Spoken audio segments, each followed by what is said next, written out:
And here we go. Start broadcasting. All right, 1, 2, 3. Welcome, Digital-Roundtable, April 14th, 2021. It is another beautiful day in paradise, 77 degrees in Austin, Texas. You can see, wow, I want to live there in the winter. We got a great show. We have a superstar energy artist in the house. And we're going to hear in a moment Dr. John Sibley Butler. Will you take us away with some music? This pandemic has been sprinkled with the blues. I got a few old dreams that I can't use. Fooled by my memories of things that used to be.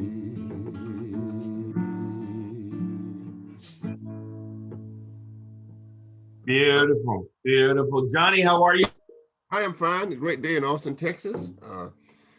We can see things opening up a little bit more, but for the most part, we're coming out of this interesting kind of situation, and I'm looking at what I call this K economy, where those people who were able to make a living during the pandemic sort of shot upward, and then the other leg going down sort of shot downward. And the question now is, how do we come back to provide some kind of economic security for people? The news is very, very interesting these days with people looking at the pandemic and looking internationally. We have a sprinkle of traditional economic things, but the first time in the state of Texas, people talk about the grid. People talk about the loss of electricity. Oh, we might have talked about it before when we had a storm.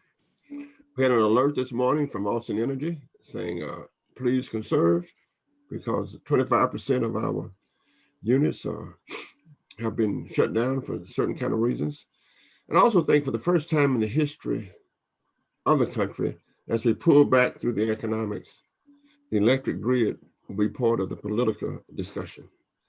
So there are lots of things that have changed over the last year. The economy is there. People looking forward to a new way of doing things. And of course, as a researcher, it is pretty interesting. So I'm fine. Excellent, excellent. Well, good opening insights. Llewelyn, how are you doing, sir? I'm doing very well, sir. I'm waiting for the moment when we can celebrate COVID having been over. But I'm not sure we're going to see it for a while because people are very foolishly not getting the vaccinations which they need. We came out of our home long lockdown, our long hibernation last week, and actually went to Florida, and were astounded, that's my wife and myself, and we were astounded to see the number of people without masks. The vitality in downtown Fort Lauderdale was delightful to experience, and yet terrifying when you saw the people who were roaming around, laughing, drinking, and having a jolly good time, not wearing masks. We're going to prolong this epidemic by our own folly. Yeah, well, it's clearly there was all kinds of things going on in Miami after spring break and kind of exuberant happiness riots about and people just not wearing masks all kinds of places. It's been politicized. It has become an act of faith that if you're conservative enough, you don't wear a mask. This is ridiculous, but it's true. Florida is Texas, a state that has been a deliberate political effort to turn away from the virus as though it's politically toxic. And the real toxicity is that people be locked down for longer for our own stupidity. Yeah. We're having a bit of issue with your audio, Llewelyn. Move a little closer. All right. Let me ask Erika. Erika, welcome you. Thank you. Yes. Hello. How is everyone? It's a pleasure to be here. Thank you for having me. Excellent, excellent. Well, before we get rolling here, let me introduce you formally, Erika.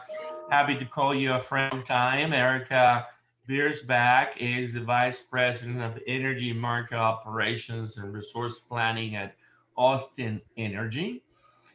We worked there when I was there for 8 years, and is actually a long-term employee, now an executive running perhaps one of the most interesting, if not the most interesting piece of the whole company. So she'll tell us about that.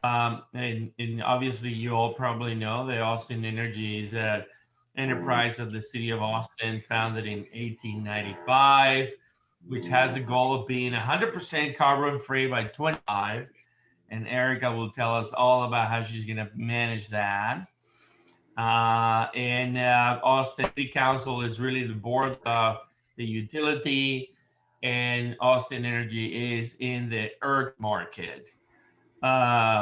Obviously, being a Texan, grew up in Houston. Erika has a Bachelor of Science in Economics for Texas A&M. She's an Aggie. Longhorns won't hold that against her, but we got lots of lovely, smart Aggies in Austin, so we love them all. Remember, Welcome, Erika. I went to LSU, so I'll hold that against them.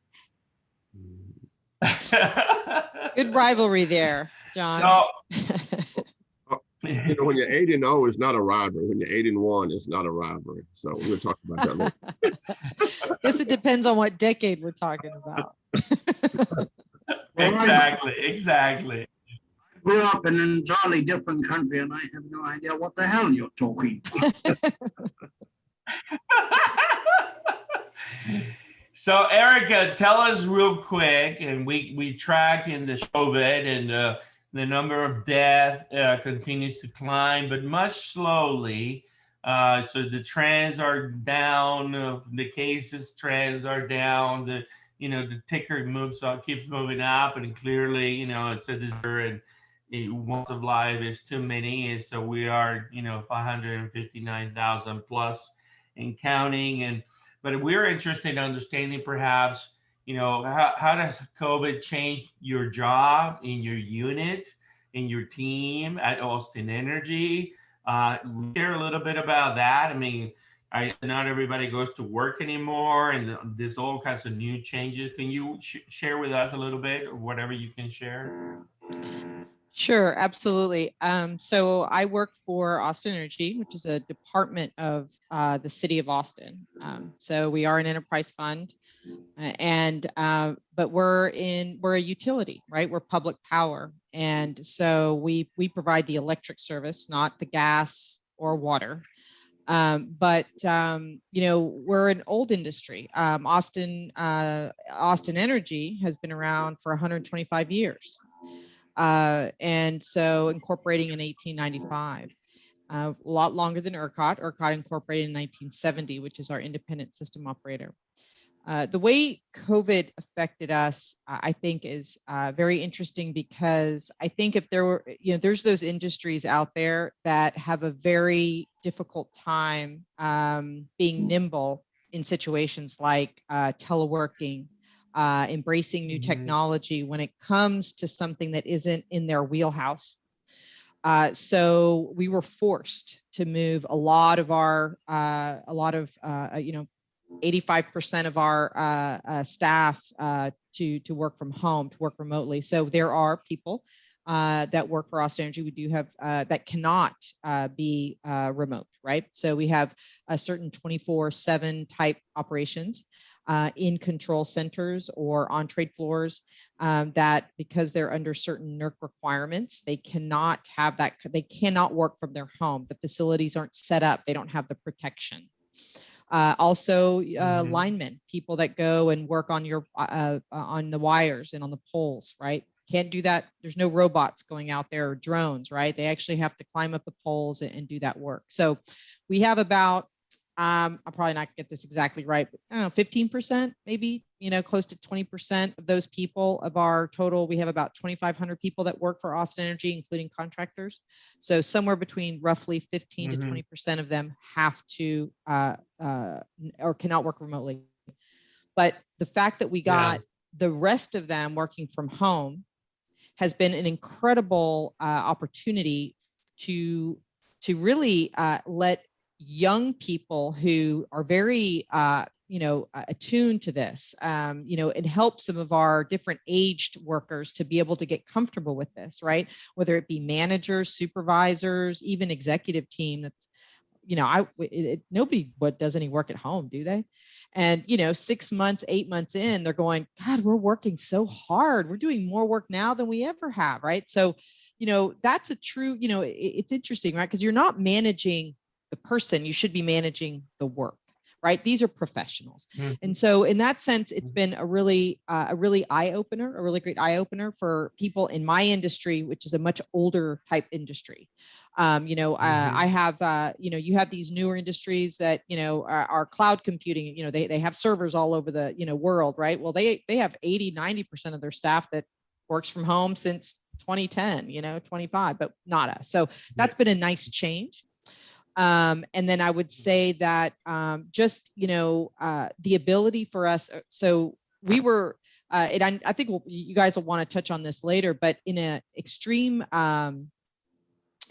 crisis events, we were able to come together in a way that was just phenomenal. I mean, just it's a unique experience being where I'm at. I've been in the energy industry for a long time and been through hurricanes, all the different hurricanes in the Gulf and all that, but I haven't been in a situation where I was over so many units or had the visibility of so many units, and being able to come together and work on these 24/7 incident command calls that lasted for 15, 16 days, on there at 2 a.m. or 3 p.m, and you had 70 people on there, but we were working like a well-oiled machine. I mean, it was just very interesting that the technology, I mean, nothing's perfect, right? I mean, we're all complaining about our internet bandwidth now, right? My internet's not fast enough, fast.com, I'm always pressing it to see what my MBPs are.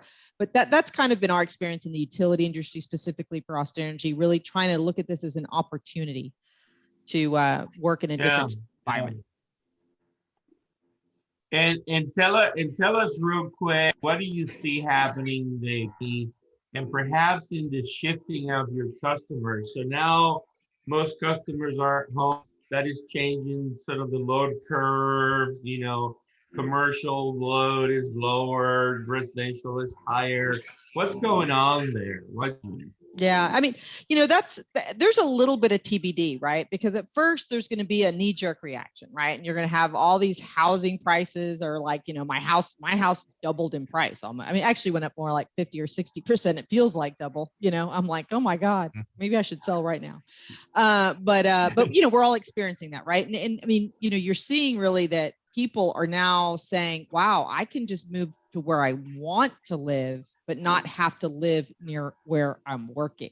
So you've got all this like frictional, kind of, in the economy, right? You've got people now making these choices that making them happier, right?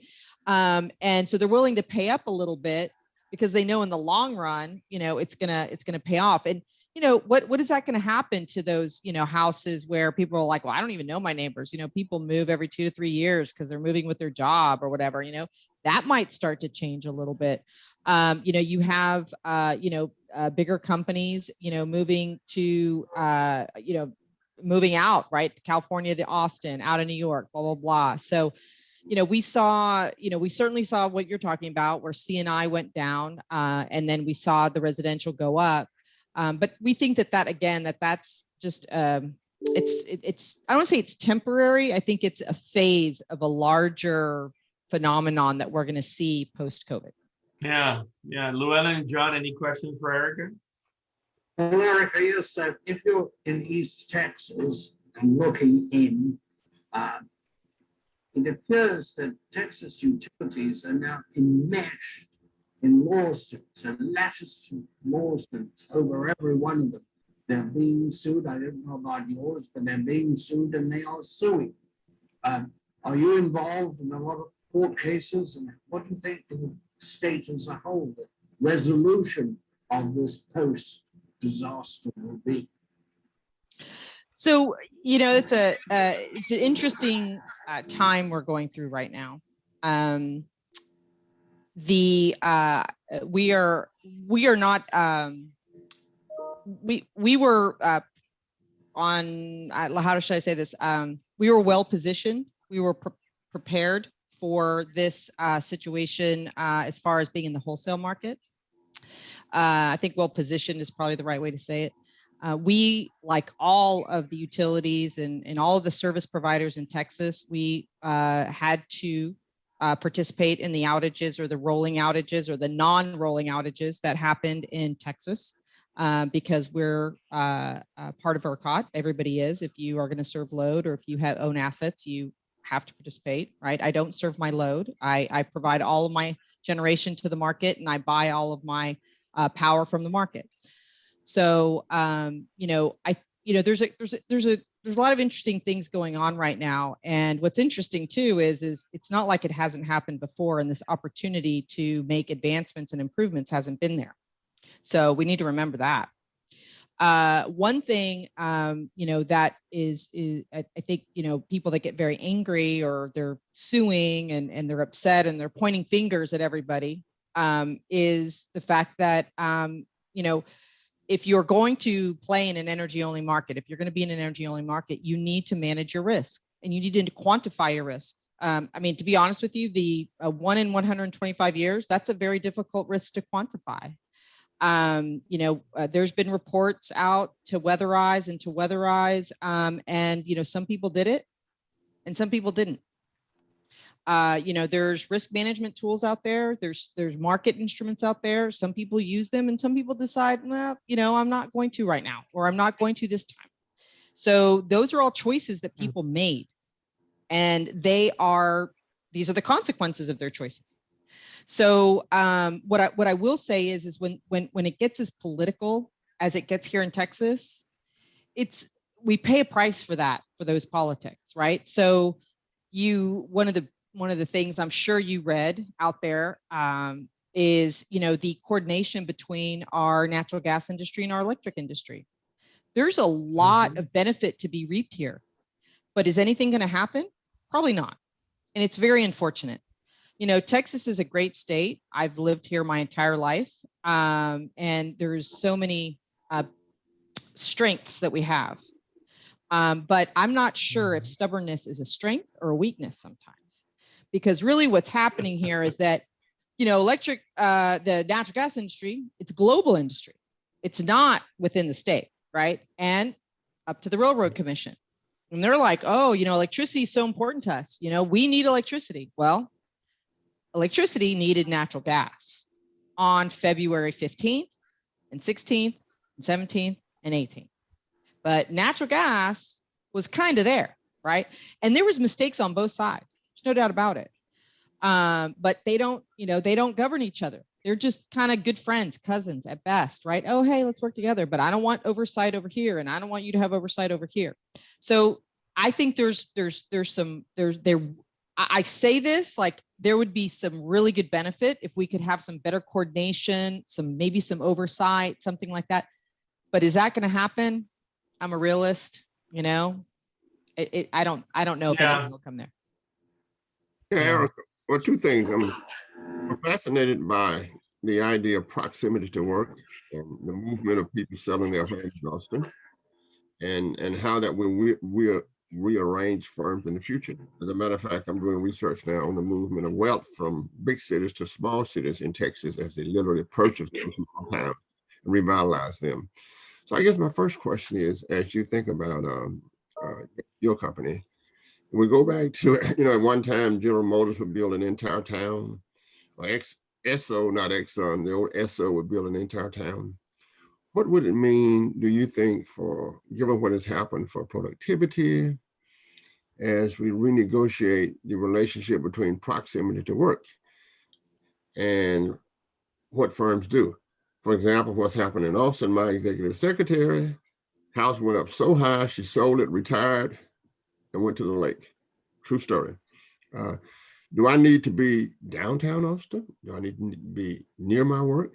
Why not sell this great house that I'm sitting in right now and move to wherever and just work remotely?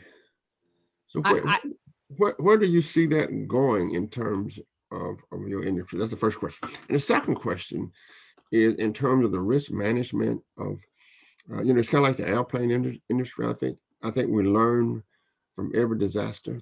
And I know we haven't had many great disasters like we had recently during the snowstorm. But you know what we all read was that the state of Texas was told to make sure that the weatherization, if you will, would be done for the winter, and that it wasn't done, so therefore we paid the price. So how, the second question is, how do you manage risk management when one thing, one crash will bring great displeasure to all people and their experiences? Those are great questions, by the way, John, and I'll be succinct so we can talk about a lot of different things. But on your proximity question, I think that the people and the companies that are forward-looking are going to let the employee make the choice. There's going to be more. I believe there's going to be more freedom, an ability to give them freedom. And the ability to let them, really feel comfortable choosing for themselves and not feel like they need to make these decisions based so much on, where the work is as opposed to where they want to live. So I think that part of the equation is shifting to what makes you happy about where do you want to be near a lake.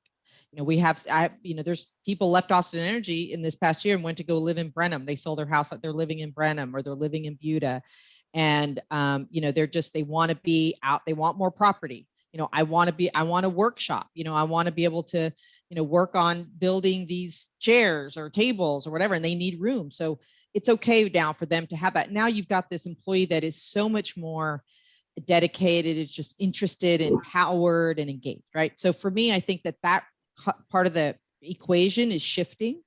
And I think that's good for companies overall. Now, there's going to be companies that want to hold back. They're like, no, I want it to be the old way, right? And they're going to die.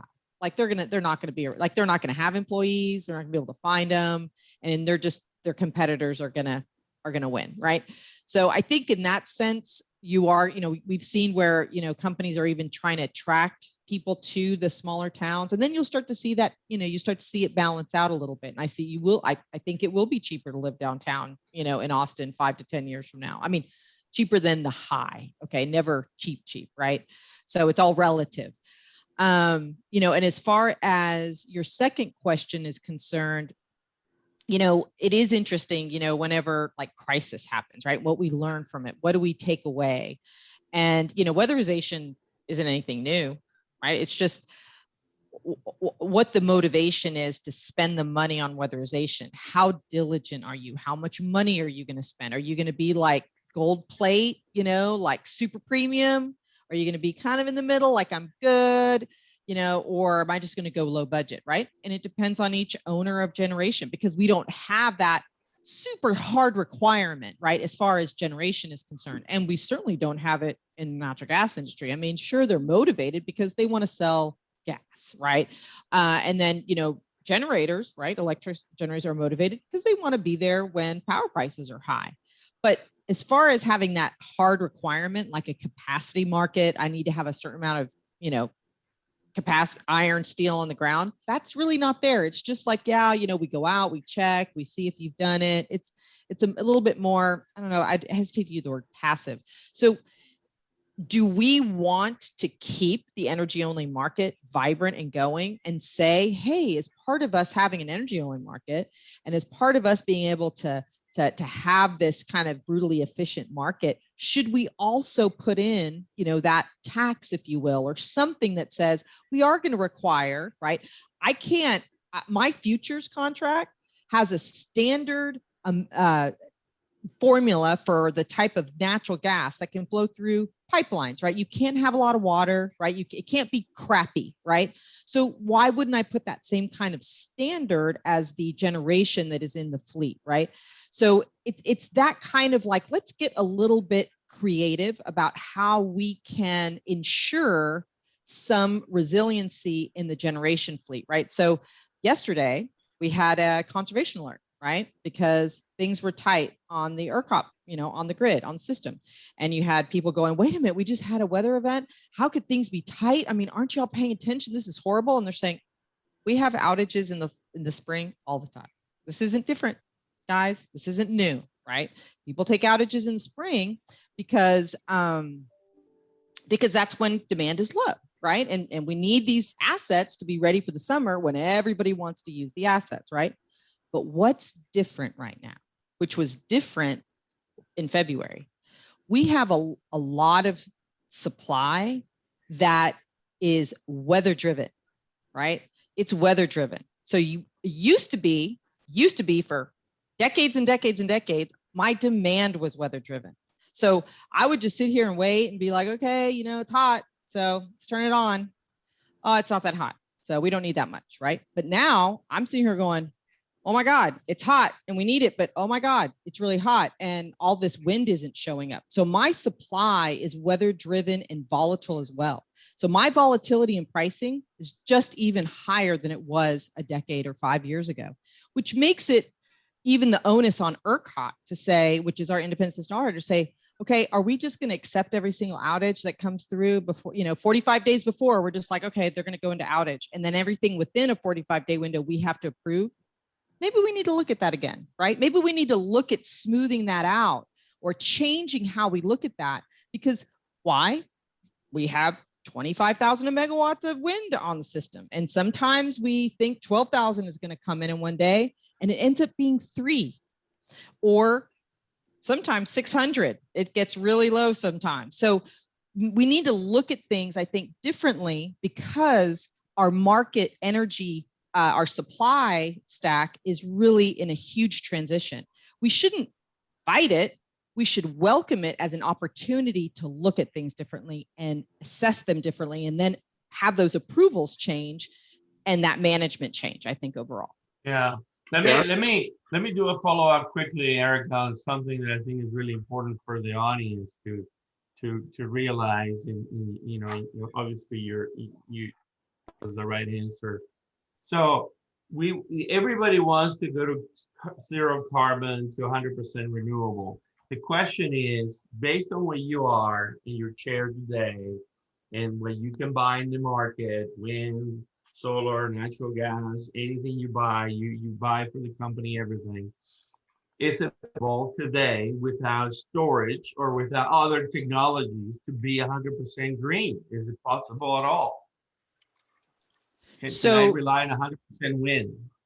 So for the ERCOT, for the entire grid, which our Texas grid, we don't have the technology for us to shut down the nuke and the coal and every gas plant there and just say, hey, we're just going to rely on, I think there's 250 batteries out there and 250 megawatts of batteries out there, which is small. And I think they're like another 750 is coming online by the summer. So like maybe we have 950 or something. I mean, close to 1,000, but without, we can't yet.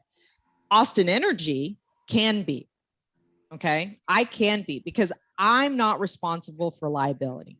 So I can use market instruments. I can shut down my plants, which is I'm on the process of doing, and use market instruments to be able to manage my price risk, to be able to keep my customers' portfolio in a place they want to be. The issue here is the cost associated with that. So physically, we're going through a transmission study because they're also tied to our, in our service territory. There's a little bit of issue there. I need to be able to have a replacement for those hard assets when it comes to certain transmission lines. But financially, I can handle that, right? It's just the cost associated with it, right? Because those assets are there when the price spikes come. And my market instrument may or may not always cover that. So your question is Can we physically do it as an entire grid? No. Can certain market participants call themselves green? It's kind of an accounting construct. Right. You know, Yeah, I think that that's very important. I just want to make sure that everybody realizes that when it comes to physics and capabilities, human beings and in our on the technology capabilities, we're still early days on getting there. So I think that anyway. So go ahead. You guys got any yeah. follow-up questions? Yeah, Well, one of the John. interesting thing is, Erica, I've been in the last 6 years looking at research and doing work on the relationship between technology and the grid. And a lot of things that we're discussing, human decisions, have been made automatic, and with algorithms in other industries.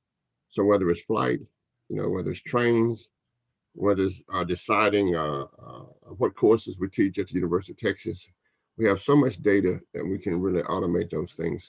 And what I see with and looking and writing about it and working with industry and other people is that the technology that's running the grid is somewhat obsolete, and it hadn't taken advantage of everything that sits on the shelf.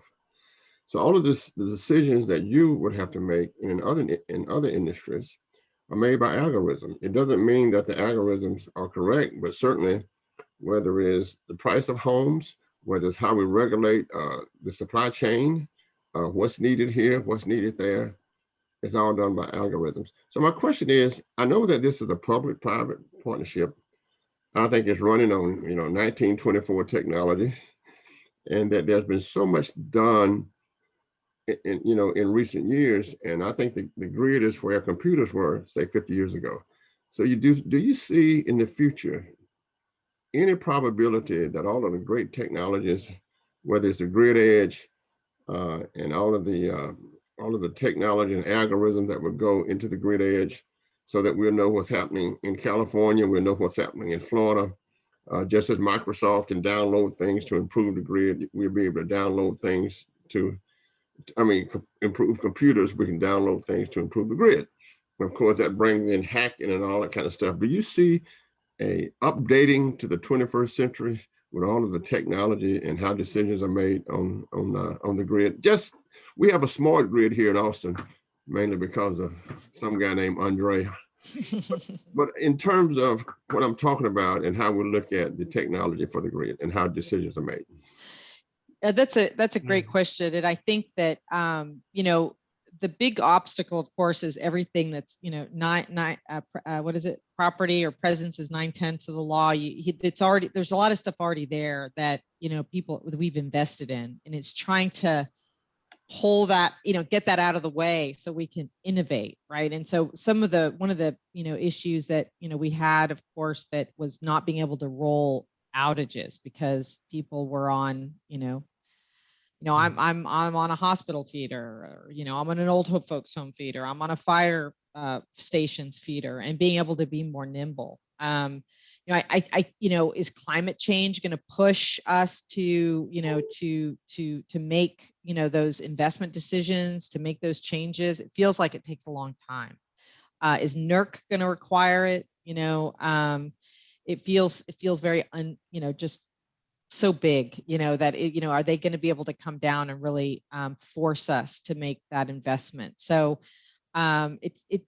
who's going to win? Is it the microgrids popping up that is going to, the HEBs that are, I'm going to be resilient. Like I can't wait for you to figure out how to innovate the wires. I need to make sure that I'm, HEB is so clever and just, they're smart about how they position themselves. And then all of our C&I customers, right? The Teslas and Samsung and all those guys. So, I every time I see, some kind of move to try and really overhaul, something large, these over here, these are like, well, I can't wait, so I'm going to do this. And then it kind of delays that innovation from happening. Right. And it's just it's an interesting kind of back and forth that goes on. In the market or in the industry, but I don't have a crystal ball. If I had one, I'd share it with you. Thank you. Llewelyn? I would like to know, Erika, how do you see the utility of the future? Will it be the digital utility? will it really be radically different than it has been in the past? We already see data is beginning to affect every action in every industry, including the utility industry. At what point do you think we'll look at the utility and say, that is primarily a data-driven digital operation? I think that the utility of the future, at least the parts that I can see, is it needs to be more has to have a stronger relationship with their customers. And I think that before we said it a lot, like, oh, we need to have, we need to be, we need to know our customers. We need to have a relationship with them. But, customers are like, it's my utility. Like, so, but I think with the technology that's out there, the way we can get to our customers so quickly on their phone, there is a way now for us to have a much better relationship with them, something that they trust, they understand. We can break it down, we can make it simple, and we can make it more complicated if they want, but we can understand that. And I think utilities if they do want to be, utility of the future and innovative, they don't have to do everything. They just have to understand their customer and then work to provide their customers what they want and what they need. And so I see that as being a vibrant, viable utility in the future. We're vertically integrated right now. They're, unfortunately, part of that is they're trying to break that up. We're trying to explain why it's important. But the other thing, to remember is diversity, right? I mean, you don't want to, everything can't be exactly the same, right? Because things start to, things change. And so some things become less viable and other things take off, right? So you need to be able to adapt, right? So you need to have utilities that can adapt. And utilities traditionally haven't been that way, right? So you need to have that nimbleness to be able to be there in the future. So I think it's not a vision in my head of how they are. I just think of it more as an organization that can listen to their customers, provide their customers what they need, and adapt and pivot. And their customers, Erika, their customer, and I went through this a long time ago when you were much too young, in the energy crisis in the 70s and 80s. And we thought the customers have to get into the picture. And at that time, the only way you could speak to the customers was with a bill stuffer.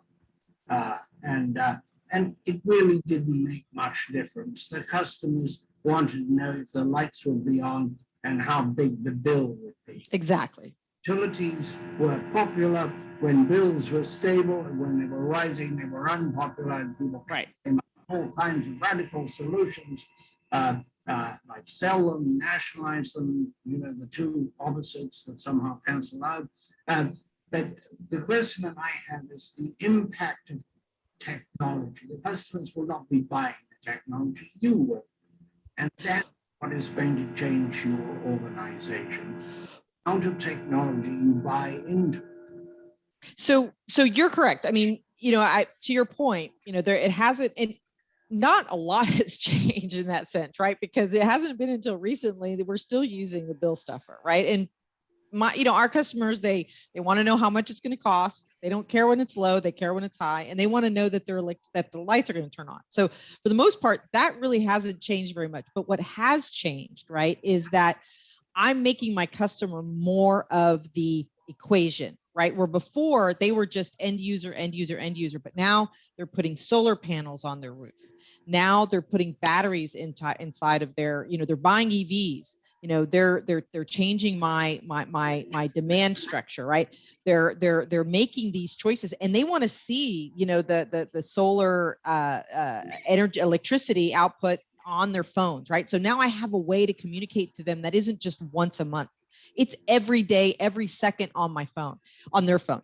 So I have these tools. We need to be able to harness them in a way that resonates with them, right? So, we have, down in Corpus Christi, the utility has this great tool because they're right on the coast that they tell their customers on the phone. They say, okay, you're going to get restored in 8 hours. You're going to be restored in 6 hours.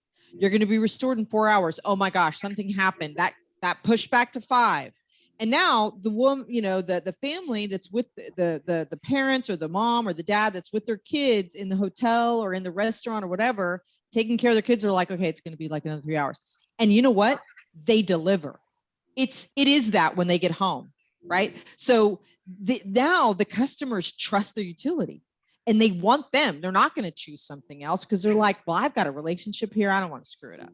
So that's the kind of, now that the customer is part more, I'm not saying it's huge, right? But I'm saying it's more of the picture, more of the solution than it used to be back in the 70s. Because I remember I used to have, we only could get gas on the even days or the odd days on the last number on our license plate. So it was either Tuesday, Thursday, Saturday, or Monday, Wednesday, Friday, because we had blue laws. Everything was closed on Sundays here.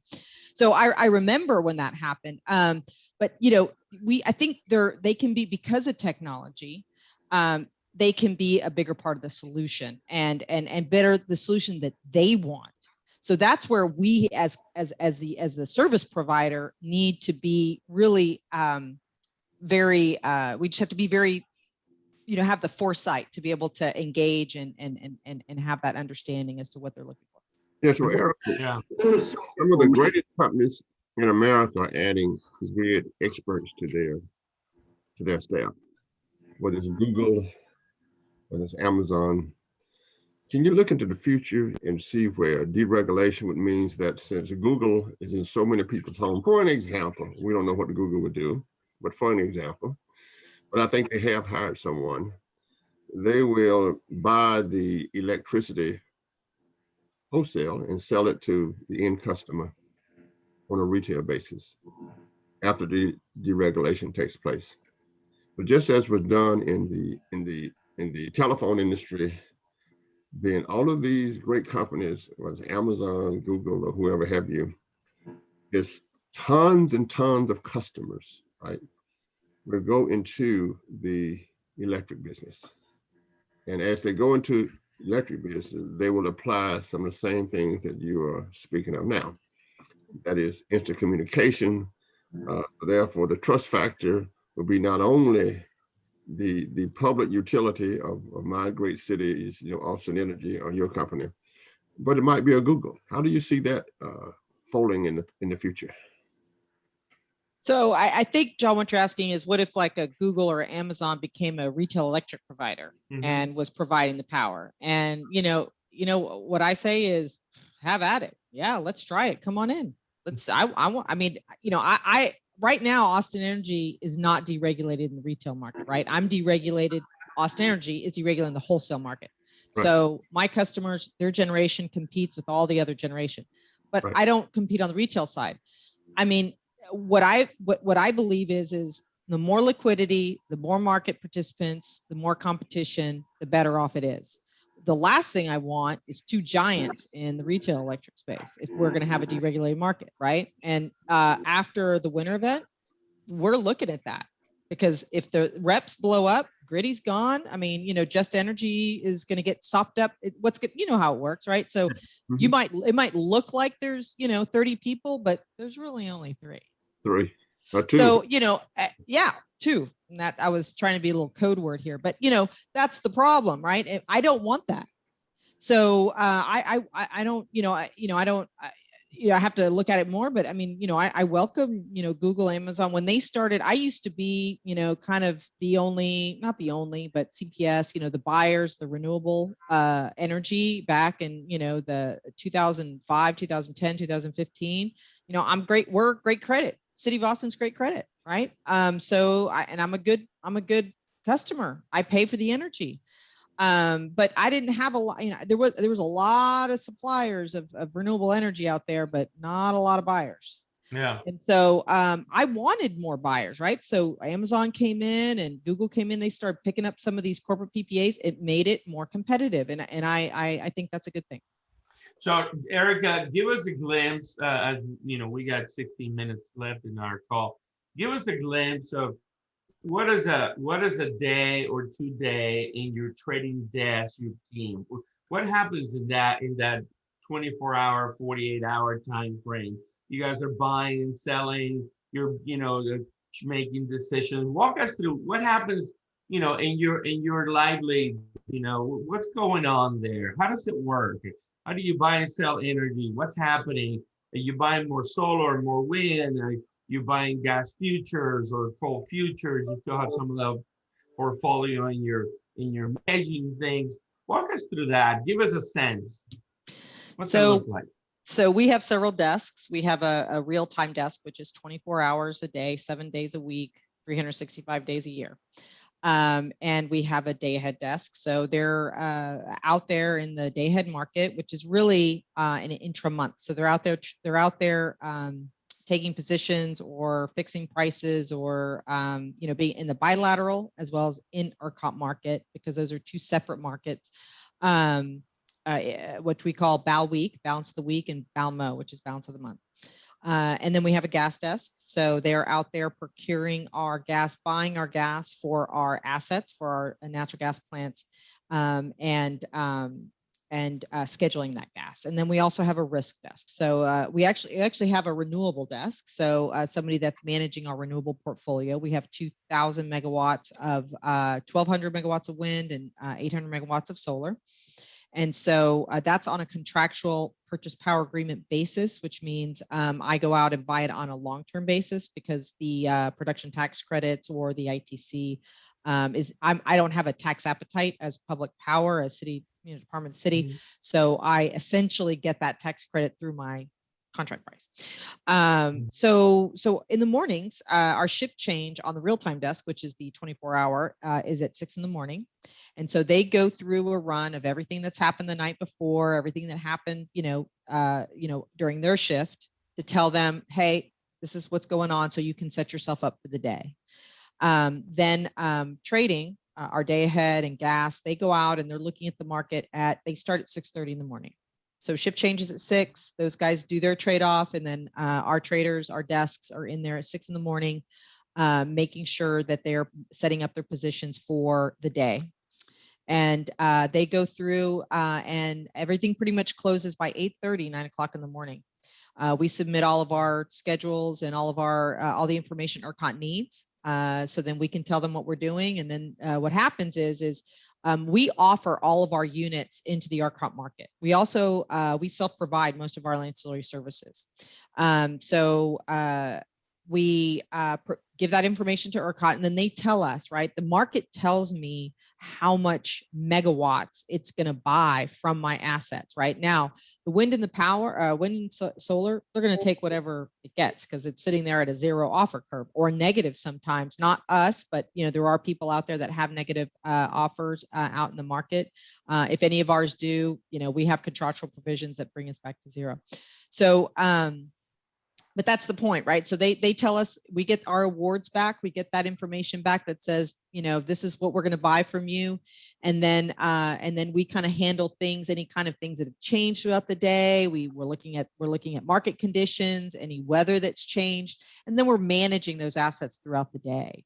And then we start up all again. We have our, once they're kind of done by 1:30, 2 o'clock in the afternoon, because they started at 6:30 in the morning.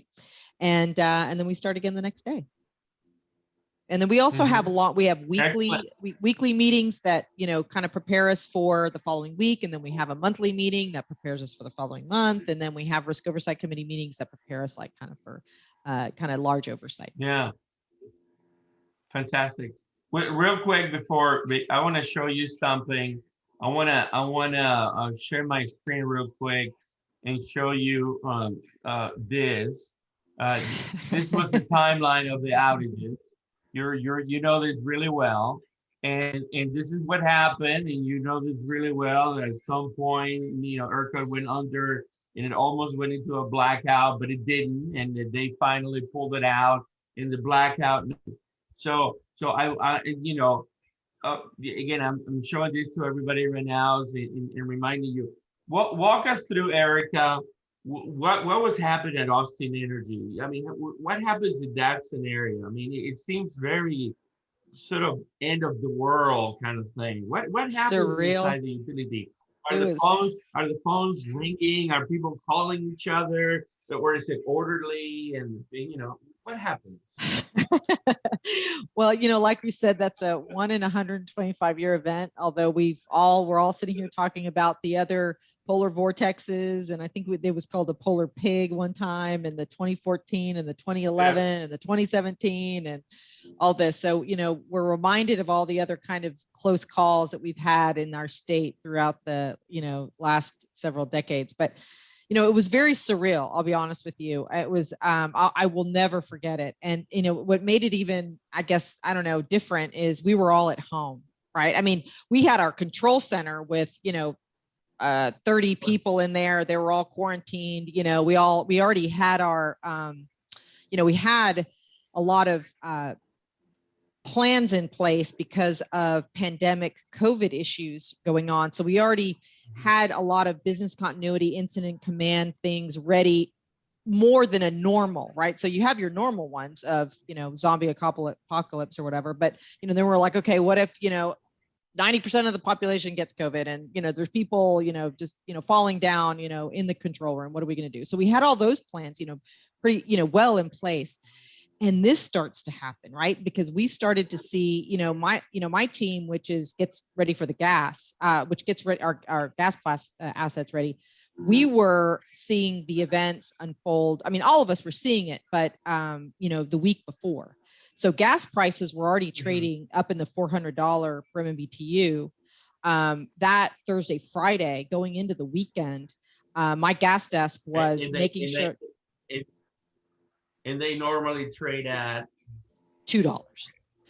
So $2 to $3. And so, we have storage. So, we position ourselves, but we're like, do you see the forecast? I mean, do you see the forecast? Yeah.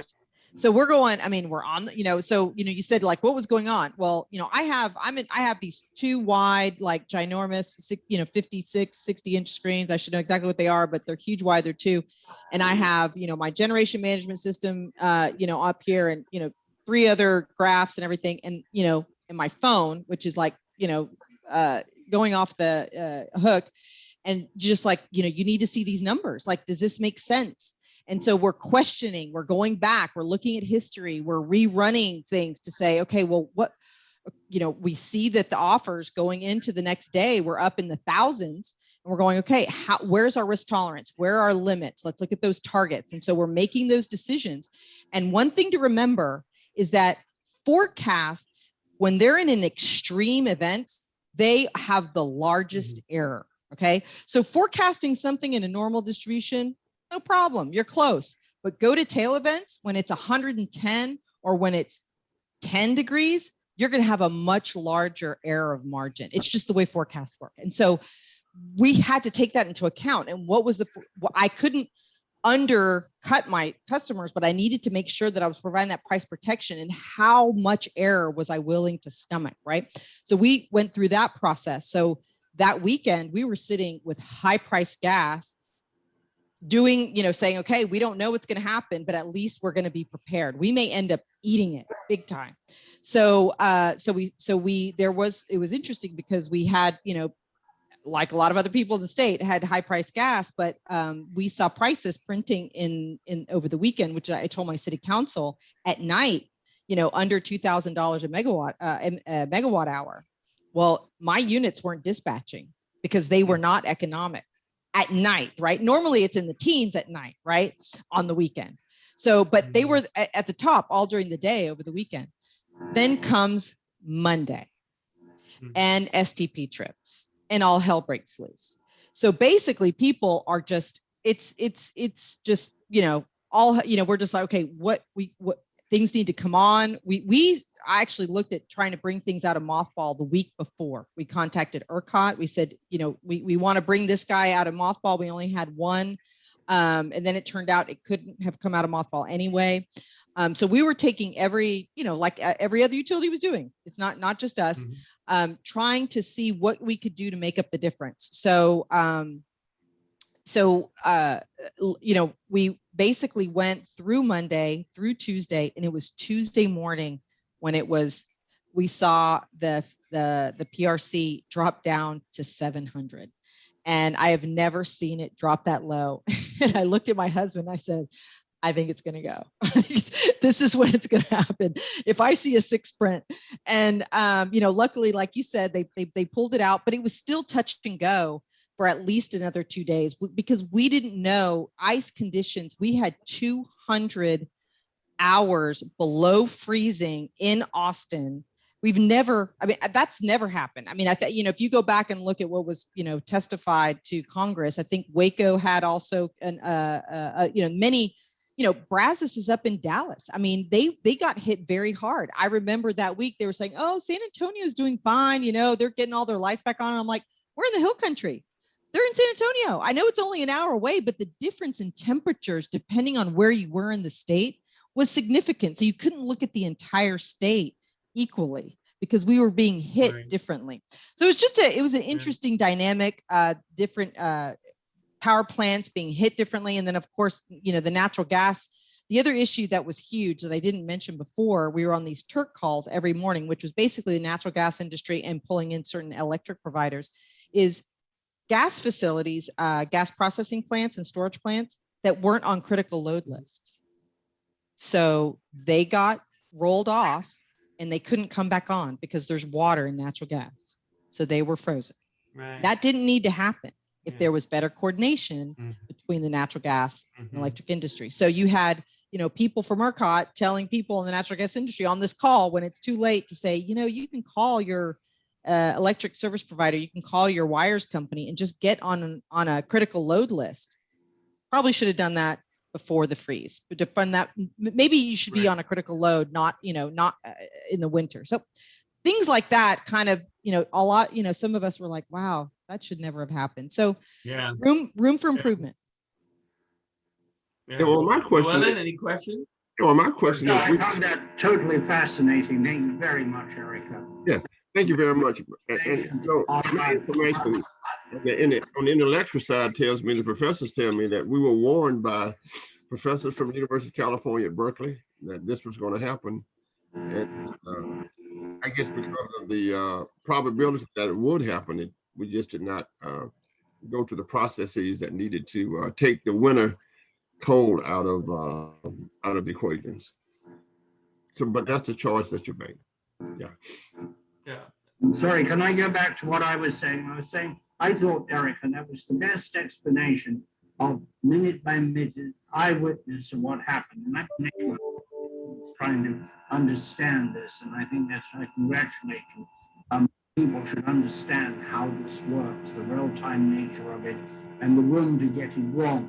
Going back to the larger philosophical issue of involving the customer, when we went through deregulation, a lot of utilities thought that they had customer loyalty.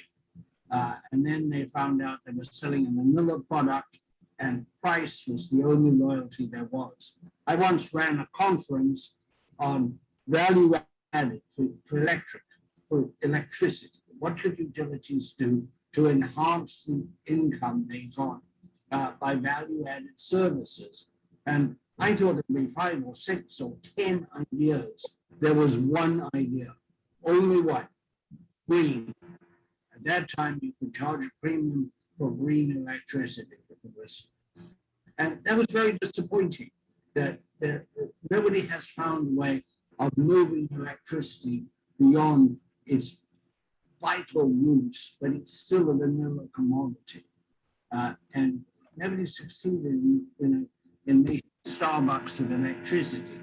Starbucks, because they charge too much for the same coffee that you can buy anywhere else.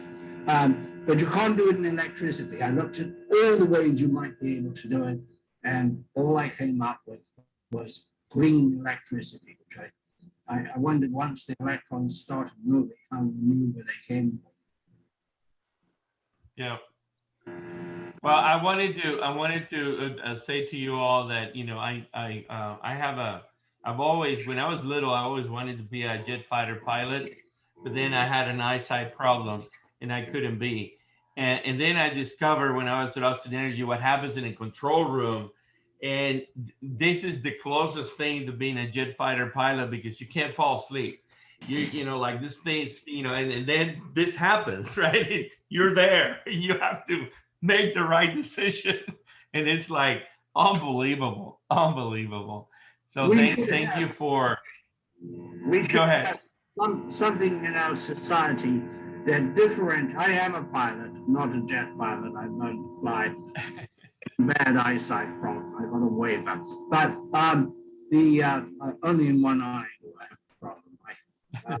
Anyway, I'm here, and so is everybody else who flew with me. So it's overcome. But we really need a sort of tag in society to differentiate the real-time things like air traffic control and electricity supply from those that can be part of a leisurely debate and maybe make the decision tomorrow. It's very hard to explain the different dynamic, the different discipline that comes with real time. And I think when the utilities are criticized, that is forgotten. That their first obligation is to keep the lights on, and all the rest comes later. Yeah, I agree.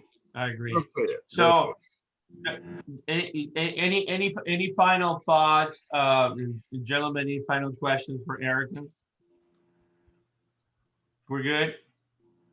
Erika, you've been a phenomenal addition to our stellar number of speakers. We are excited about electricity more than ever before, just because of your explanations. I'm thinking that maybe you could give us a glimpse of what happens in the short term. Tesla is going to make electric vehicles in Austin. Austinites love clean tech. The entire is going to be electric vehicles everywhere. Do you keep trading with those electric vehicles in addition to everything you do? Tell us what are you planning, or what are you thinking of planning? What would happen in the next 5 years? We want to work with Tesla so we can have a partnership to monetize and optimize any operation that they have coming into town. We will work with them in the wholesale market. We will work with Samsung in the wholesale market. We want a very vibrant customer participation, so then we can help fuel their growth in our city. Yeah. Yes, and Yeah. I think Well Erika, said. Well said. well said. I think there would be at least 10 to 11 manufacturers of electric cars in Austin. Let's do it. Yeah. I'm ready. I can handle it. Well, thank you, Erika, for being with us today. And thank you back in the range to everybody at Austin Energy. Say hello. We appreciate everything you all do every day. Thank you all so much. It was such a pleasure to be with you all today. It's great to be with you, Erika. I learned a lot. Thank you very much. I learned a lot too. Thank you so much. Thank you, gentlemen. Y'all have a good one. Mhm. Cheers.